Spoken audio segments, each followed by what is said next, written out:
بسم اللہ الرحمن الرحیم۔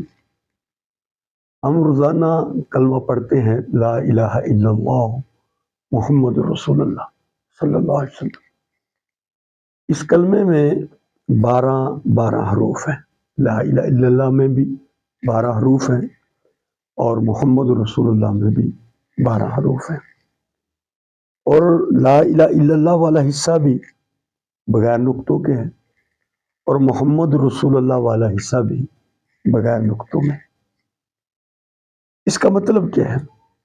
پہلے حصہ ہمیں مقصد زندگی سمجھاتا ہے، دوسرا حصہ ہمیں طرز زندگی سمجھاتا ہے کہ زندگی کو کس طریقے سے ہم نے گزارنا ہے۔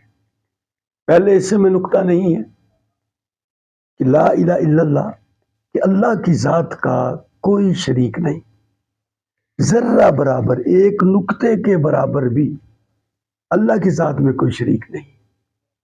اور دوسرے حصے میں محمد رسول اللہ صلی اللہ علیہ وسلم، اس میں بھی نقطہ نہیں کہ آپ کی شان میں، آپ کی عظمت میں کوئی نقطہ چینی کرے گا تو وہ بھی اسلام سے خارج ہو جائے گا۔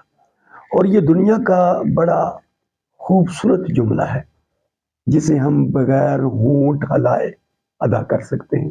آخری وقت میں جب آدمی ہونٹ ہلانے کی طاقت نہ رکھتا ہو تو آسانی سے اس کلمے کو ادا کر سکتا ہے۔